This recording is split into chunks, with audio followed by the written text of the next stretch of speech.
सबके मशवरे से वक्फ का एक्ट बनेगा और उसके लिए आंदोलन होगा। आंदोलन अब साथ के साथ दूसरा भी होगा, ये कानून रुकवाने के लिए जो अमित शाह साहब ने ऐलान किया, इसको हम किसी कीमत पे कामयाब नहीं होने देंगे। हम schedule caste, schedule tribe, Sikh, Christian, बौद्ध एसोसिएशंस और उनके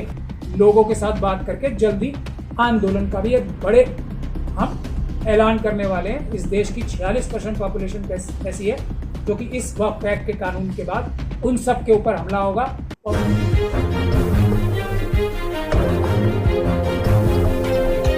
वक्फ में इतनी ताकत है कि हर एक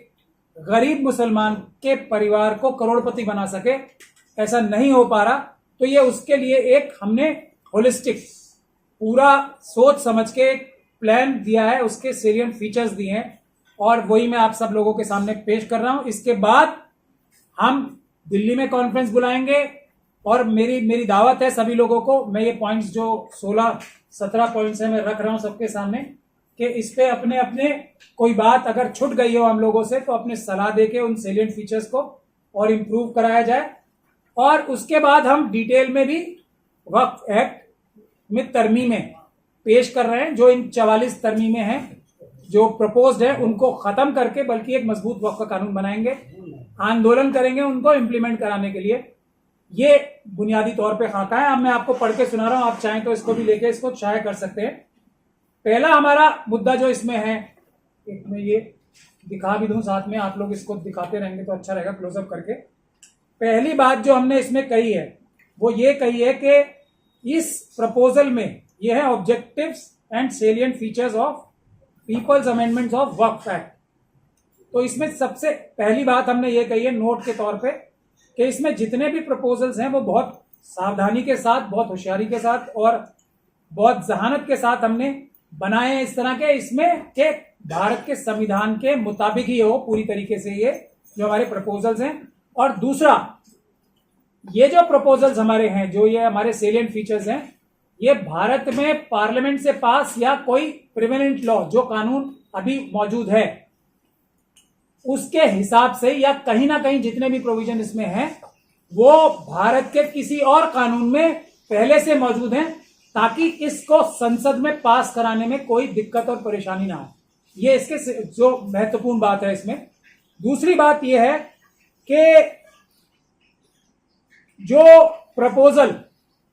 जॉइंट पार्लियामेंट्री कमेटी से, जिसको मैं ये कहता हूं कि हम लोग तो बात करने जाएंगे ही नहीं, अगर दूसरे लोग उसको बात करके या उस प्रपोजल्स को किसी तरीके से रुकवाने का कोई काम कर सकते हैं तो मोस्ट वेलकम है, सब उसको बिल्कुल रुकवाएं। लेकिन हमारा काम एक मजबूत आंदोलन और मजबूत कार्रवाई करने का है, जिससे वक्फ की आने वाले लंबे टाइम तक असली फायदा वक्फ के जो मजलूम हैं, वक्फ जिनके लिए बना है, उनके मकसद को पूरा हो सके। जो वाकिफ हैं, जिन लोगों ने अपनी ये जमीनें और जायदादें दी हैं, उनके मकसद को पूरा करने का एक ये फुल प्रूफ प्रोग्राम हमारा है। तो पहले क्लॉज में जो हमने कहा है कि ये जो वक्फ का बिल इंट्रोड्यूस कर रही है सरकार, इसमें से हम जो इसका टाइटल है वो है title unified Waqf management empowerment efficiency and development. इसको हम मंजूर करते हैं टाइटल को। टाइटल के अलावा सारे जो 44 के 44 प्रपोजल हैं उनको हम रिजेक्ट करते हैं। उसकी वजह यह है कि उनसे बेहतर प्रोविजंस इन ऑब्जेक्टिव्स को पूरा करने के लिए क्या कि मैनेजमेंट, एम्पावरमेंट, एफिशिएंसी और डेवलपमेंट, जो कि नाम बताता है, उसको पूरा करने के लिए बेहतर प्रावधान 2013 के वक्फ एक्ट में मौजूद है। इसलिए हम इसको पूरी तरह से रिजेक्ट करते हैं। हालांकि 2013 के कानून में भी इंप्रूवमेंट्स की पॉसिबिलिटी है, जरूरी है वो, और वो क्या चेंजेस हैं वो हम प्रपोज कर रहे हैं। पहला है, ये कानून में लिखा जाएगा कि ये सरकार और पार्लियामेंट इस बात को तस्लीम करती है, इकरार करती है इस बात का कि जो भारत एक वेलफेयर स्टेट है उसमें वक्फ का जो कॉन्सेप्ट है, एक 15% पॉपुलेशन जो है देश की बगैर सरकारी तंत्र पे जोर डाले उनकी फलाह बहबूद यानी कि वेलफेयर का काम कर सकती है। तो सरकार और पार्लियामेंट वक्फ के इस कॉन्सेप्ट का धन्यवाद करना चाहती है, क्योंकि बिना प्रेशर डाले काफी हद तक सरकार का बोझ वो निभा सकते हैं, ये कॉन्सेप्ट है। और बगैर सरकार से या किसी भी सरकारी मदद के ये काम कर सकते हैं। पहला हमारा सेलिएंट फीचर ये है, ये इस कानून में सबसे ऊपर लिखा जाएगा। दूसरा कि वक्फ एक का डेफिनेशन क्या होना चाहिए। अब इसमें डेफिनेशन में हमने थोड़ा चेंज किया है, ये सिर्फ डेडिकेशन के बारे में नहीं, हमने ये लिखा है कि वक्फ जो है कोई जो वाकिफ देता है उससे हमेशा के लिए वो दूर भी हो जाता है। और इसमें हमने टेंजिबल और नॉन टेंजिबल प्रॉपर्टीज भी डाली हैं, क्योंकि आज के मॉडर्न जमाने में share market, intellectual property rights, जैसे कोई पेटेंट है, वो लाखों करोड़ों रुपए के पेटेंट हो सकता है जिसका इतना फायदा, लेकिन उसको कोई जमीन जायदाद तो नहीं होती है, तो वो भी वक्फ की जा सकती हैं। ये भी हमने प्रोविजन इसलिए डाला है इसमें कि ये प्रॉपर्टीज जो हो, प्रॉपर्टी का मतलब सिर्फ जमीन जायदाद,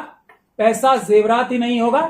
बल्कि नॉन टेंजिबल एसेट्स जो है, जिसमें कहा जा सकता है इंटेलेक्चुअल प्रॉपर्टी राइट एक सबसे बड़ी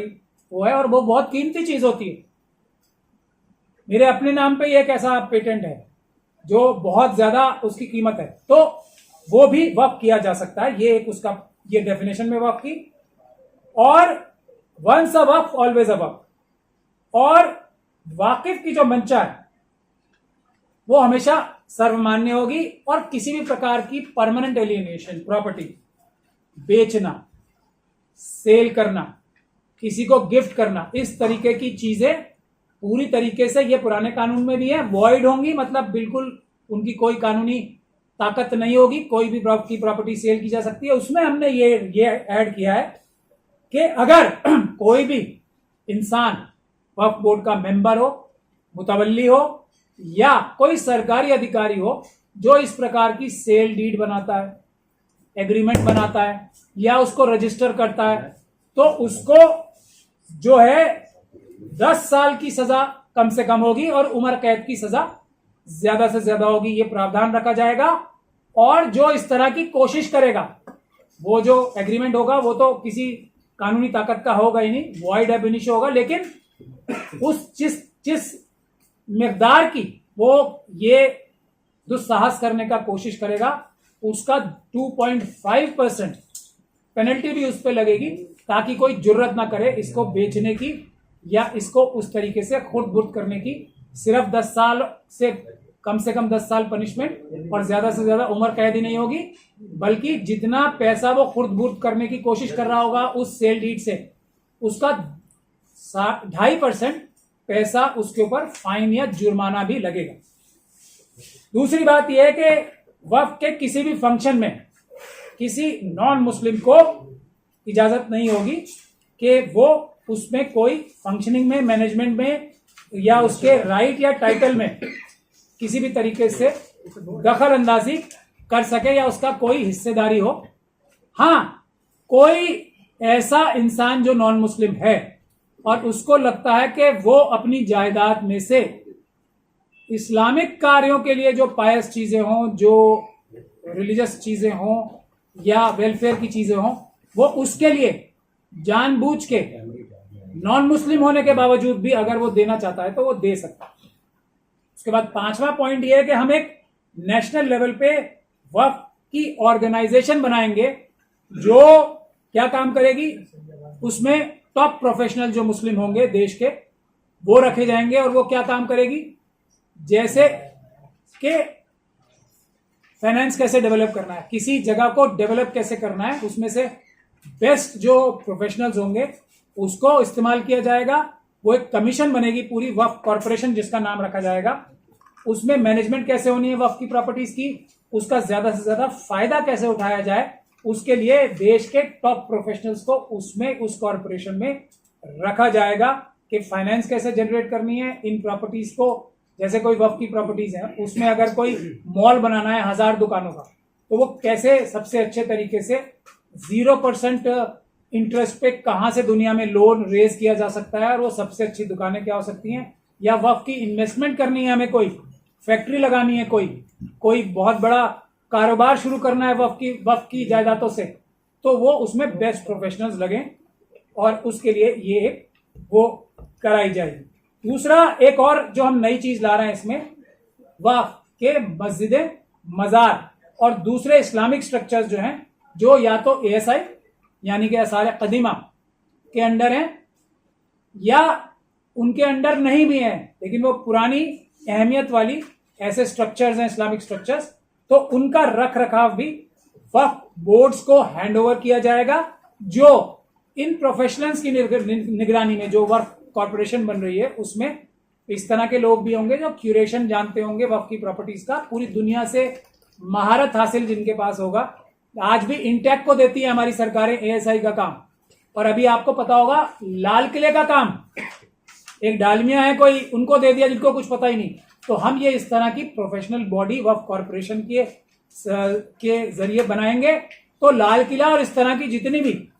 इस्लामिक तरह की प्रॉपर्टीज हैं उसको क्यूरेट करने का, रख रखाव करने की जिम्मेदारी भी वक्फ के हवाले की जानी चाहिए। और एक बात जो ये कही जाती है मस्जिदें नमाज सड़कों पे पढ़ने की, जब ये वक्फ की जो ASI की मस्जिदें हैं वो अगर खुल जाएंगी तो ये सड़कों पे नमाज पढ़ने की जो एक प्रॉब्लम बताई जाती है वो भी दूर हो जाएगी। और ASI के कानून में भी लिखा हुआ है कि जिस तरह की बिल्डिंग हो उस तरह का उसका रख रखाव भी उसी तरीके के कल्चर के हिसाब से जब तक नहीं होगा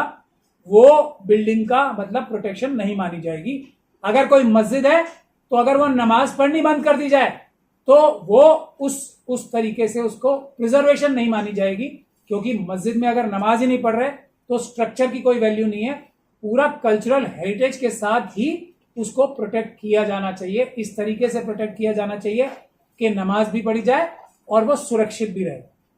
इसमें मैं आपको एक और बात बता दूं, अभी दिल्ली हाईकोर्ट ने एक नोटिस जारी किया ASI को जामा मस्जिद के लिए, तो ये भी मैं आपको बता दूं कि जामा मस्जिद पे भी खतरा मंडरा रहा है। वहां पे दिल्ली की जामा मस्जिद, ईदगाह के ऊपर तो जो हो रहा है वो सब जानते ही हो आप, दिल्ली की जामा मस्जिद पे अगला निशाना है, तो ये भी आप लोगों को मैं चलते चलते बता दूं। फिर एक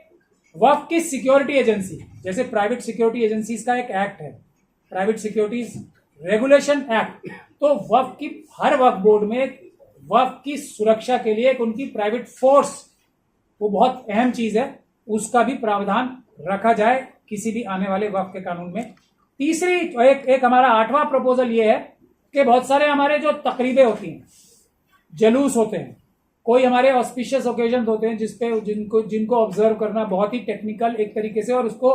ट्रेडिशंस के हिसाब से कैसे मनाया जाना है या ऑब्जर्व करना है, उसके लिए भी एक कमेटी बनेगी ताकि उसका कोई एक फॉर्मेट, प्रॉपर फॉर्मेट में, ताकि उन त्योहारों की और उन जो मुकद्दस दिन है उनके लिए, जैसे ताजिया निकालने का, इस तरह के जितने भी प्रोग्राम है वो एक पूरी तरीके से कानूनी दायरे में, कानूनी परमिशंस लेके और पूरी तरीके से ट्रेडिशनल हिसाब से इस्लामिक तरीके से की जा सके, ये भी एक जिम्मेदारी वक्फ की होनी चाहिए। फिर एक जो सेंट्रल वक्फ काउंसिल होंगे और स्टेट लेवल के जो बोर्ड्स होंगे वक्फ बोर्ड, इनमें 18 साल से इसको हम इलेक्शन के तौर पे इनके मेंबर्स चुने जाने चाहिए, ये प्रपोजल भी है, इलेक्शन के जरिए चुने जाने चाहिए। 18 साल से ऊपर कोई भी मुस्लिम कम्युनिटी का व्यक्ति वक्फ बोर्ड और सेंट्रल वक्फ काउंसिल जो है उसमें वोट देके अपने इनको चुन सकता है, और चुनने की जो जिम्मेदारी है इलेक्शन से होगी। और इन इलेक्शंस में इन मेंबर में जिसकी जितनी संख्या भारी उतनी उसकी हिस्सेदारी के कॉन्सेप्ट से ये इलेक्शन करके सीटें एक तरीके से रिजर्व की जाएंगी इन वक्फ के सेंट्रल काउंसिल में भी और वक्फ बोर्ड्स में भी। ये जो शरारत सरकार ने करने की कोशिश की है बैकवर्ड पासमानदा मुसलमानों को इसमें प्रपोजल में देके, उससे ये जिसकी जितनी संख्या भारी उतनी उसकी हिस्सेदारी से ये एस्पेक्ट भी एड्रेस हो जाएगा। और महिलाओं के लिए भी 50%, क्योंकि महिलाओं की पॉपुलेशन है तो उसके हिसाब से जिसकी जितनी संख्या भारी से वो भी हो जाएगा। जो ये कम करके इस प्रपोजल में 2 करने की जो प्रावधान है, हालांकि पहले 2013 के एक्ट में महिलाओं का अप टू मिनिमम 2 है, 2 से ज्यादा भी हो सकती है, लेकिन इन्होंने जो कम किया है वो भी उससे एड्रेस हो जाएगा। फिर 10वां हमारा है एक वक्फ का जुडिशियल कमीशन बनाने का, जिसमें रिटायर्ड सुप्रीम कोर्ट के जजेस, हाई कोर्ट के जजेस होंगे, जो वक्फ बोर्डों के अंदर बहुत सारे इख्तिलाफात हो जाते हैं, कोशिश ये की जाएगी कि उनको सॉल्व कर लिया जाए। और एक वक्फ बोर्ड और दूसरे वक्फ बोर्ड में कई जगह लड़ाइयां देखी गई हैं, बहुत सारे जो इख्तिलाफ हो जाते हैं वो। और जो काफी कोशिश ये की जाएगी, जो भारत सरकार के भी जो ऑल्टरनेटिव डिस्प्यूट रेजोल्यूशन का एक मैकेनिज्म है, जिसको बहुत भारत सरकार और हमारी सुप्रीम कोर्ट और देश के कानून बहुत प्रमोट कर रहे हैं कि आर्बिट्रेशन करके, कंसिलिएशन करके और मीडिएशन करके डिस्प्यूट सुलझाए जाएं, जो वक्फ के अंदरूनी, वक्फ बोर्ड के मेंबर्स के भी दरमियान, वक्फ बोर्ड और सीईओ के दरमियान भी कई बार हो जाते हैं, तो सरकारी अधिकारियों के दरमियान हो जाते हैं। उनको सॉल्व करने के लिए एक वक्फ जुडिशियल कमीशन, जिसमें सुप्रीम कोर्ट और हाई कोर्ट के जजेस और बहुत ज्यादा जो रिस्पेक्टेड सोशल और रिलीजियस बोर्ड, जो हमारे फंक्शनरीज हैं, बहुत ज्यादा जिनको यूनिवर्सली रिस्पेक्ट की जाती है, वो हमारे मजहबी रहनुमा, सोशल रहनुमा भी होंगे, उनको भी इसमें जुडिशियल कमीशन में रखा जाएगा। और एक उसके बाद वक्फ के डेडिकेटेड ट्राइब्यूनल्स रखे जाने की प्रावधान है, और उसमें वक्फ एपेलेट ट्राइब्यूनल का भी प्रावधान रखा है। और ये वक्फ के ट्राइब्यूनल्स जो होंगे, उसमें जैसा आज के कानून में भी है, इसमें सेशन जज जो होंगे वो उसको हेड करेंगे, उसके अलावा 2 मेंबर्स और होंगे। एपेलेट ट्राइब्यूनल में रिटायर्ड जो हाई कोर्ट के जज होंगे वो उसको हेड करेंगे, और उसमें दूसरे मेंबर भी होंगे। इस तरीके से इसका पर्पज ये होता है, 18 तरीके के ट्राइब्यूनल्स हमारे देश में काम करते हैं, और उसका पर्पज यही होता है कि जो हमारे कोर्ट्स हैं वो इतना बर्डन नहीं उठा पा रहे, उनके ऊपर करोड़ों करोड़ों मुकदमे हैं, तो ये ट्राइब्यूनल्स बनेंगे जो वो इन मुकदमों का निपटारा जो होगा वक्त के जल्दी से जल्दी कर सकेंगे। उसकी टाइम बाउंड, उसकी मिकदार रखी जाएगी कि इतने टाइम में तो ये सारे प्रॉब्लम्स सॉल्व भी होने हैं। और इसका ये रखा जाएगा कि ये जो वक्फ ट्राइब्यूनल्स होंगे, ये वक्फ के अलावा कोई और दूसरा केस नहीं देखेंगे। एक डिले होने की वजह ये भी होती है कि ये डेडिकेटेड ट्राइब्यूनल्स नहीं बनते हैं, जो उनके मेंबर्स होते हैं वो जो चेयरमैन भी होते हैं, जो जज होते हैं, वो भी दूसरे काम भी, दूसरे फंक्शंस भी करते हैं। तो ये स्पेशलाइज्ड बनेंगे, एक्सक्लूसिव बनेंगे, उसके अलावा कोई काम वो नहीं करेंगे, और टाइम बाउंड तरीके से उनको केसों का निपटारा करना पड़ेगा। 13वीं जो हमारा है वो एक हम ऑल इंडिया इंटरैक्टिव मैप, जिसमें जैसे आप लोग लाइव लोकेशंस भेजते हैं ना, और मैप के जरिए गूगल जो मैप होते हैं उसके जरिए हर एक घर तक, आप मकान तक देखा जा सकता है, किसी का भी छोटी से छोटी प्रॉपर्टी देखी जा सकती है। तो वक्फ की एक एक प्रॉपर्टी पूरे देश की आइडेंटिफाई की जाएगी, जिसका अलग प्रोसीजर होगा, हम डिटेल जब कानून बनाएंगे उसमें वो सब डिस्क्राइब किया जाएगा। और ये इंटरैक्टिव मैप जो है ये एक बनाया जाएगा, जो कि कोई भी किसी वक्त भी जाके कोई भी प्रॉपर्टी पे क्या हो रहा है अपनी आंखों से देख सकता है। ये एक हाई रेजोल्यूशन वक्फ प्रॉपर्टीज का इंटरैक्टिव मैप भी बनाने का प्रपोजल करेंगे। अब उसके बाद 14वां प्रपोजल हमारा ये है कि जितनी भी वक्फ की प्रोसीडिंग्स होंगी वो सारी की सारी जो होंगी वो लाइव टेलीकास्ट होंगी। पार्लियामेंट की प्रोसीडिंग लाइव टेलीकास्ट होती है ना, तो वक्फ बोर्ड के अंदर की क्यों नहीं होनी चाहिए? होनी चाहिए ना। और जितनी भी दूसरी प्रोसीडिंग्स होंगी उनकी वीडियो रिकॉर्डिंग होगी, वक्फ बोर्ड की मीटिंग्स की लाइव होगी। कोई अगर जाके सर्वे करने जाते हैं वक्फ के जो कमिश्नर्स होते हैं, सर्वे कमिश्नर्स, वो भी उसकी वीडियोग्राफी करेंगे। ये सब चीजें वीडियोग्राफ होंगी और वेबसाइट पे पब्लिक को देखने के लिए अवेलेबल होगी। ये भी हम एक प्रावधान इसमें रखना चाहते हैं। अच्छा, उसके बाद कोई भी आदमी अगर जानबूझ के किसी भी वक्फ एक्ट के प्रावधान को तोड़ेगा, कोई भी सरकारी अधिकारी या वक्फ बोर्ड के मेंबर या मुतवल्ली या दूसरे लोग, क्योंकि ये पब्लिक सर्वेंट भी होते हैं, तो ये पब्लिक सर्वेंट जितने भी हैं तो उनके लिए अगर कोई कानून तोड़ के काम करेगा तो कम से कम 3 साल से लेकर 10 साल तक की उनकी सजा भी होगी, सरकारी अधिकारियों की भी। तो हमने ये सारे प्रावधान रखे हैं। 15वां था ये। उसके बाद और जो 16वां है वो जो सारे ऑफेंस जिसके अंदर होंगे वक्फ के कानूनों को तोड़ने के लिए सारे कॉग्निजेबल होंगे, यानी कि गिरफ्तारी के लायक होंगे, और उनको जो वक्फ ट्राइब्यूनल ट्राई करेगा, और वक्फ ट्राइब्यूनल करेगा ट्राई BNSS के जरिए, जो कि पहले CRPC थी, उसका जो नया फॉर्म BNSS में आया है। तो ये हमने एक अपने 16 निकाती बेसिक जो इंग्रेडिएंट्स होने चाहिए एक अच्छे वक्फ कानून के, वो हमने प्रपोज किया है। हम पूरे देश के सारे दानिशमंदों से ये गुजारिश करते हैं कि इसमें अपने सजेशंस दें, हमसे कोई पॉइंट छूट गया हो उसको इम्प्रूव कराएं, सबके मशवरे से वक्फ का एक्ट बनेगा और उसके लिए आंदोलन होगा। आंदोलन अब साथ के साथ दूसरा भी होगा, ये कानून रुकवाने के लिए जो अमित शाह साहब ने ऐलान किया है, इसको हम किसी कीमत पे कामयाब नहीं होने देंगे। हम schedule caste, schedule tribe, Sikh, Christian, बौद्ध एसोसिएशंस और उनके लोगों के साथ बात करके जल्दी आंदोलन का भी एक बड़े हम ऐलान करने वाले हैं। इस देश की 46% पॉपुलेशन ऐसी है जो कि इस वक्फ एक्ट के कानून के बाद उन सब के ऊपर हमला होगा और उसके बाद दूसरी चीजों के ऊपर भी हमला किया जाएगा, सभी धर्मों के।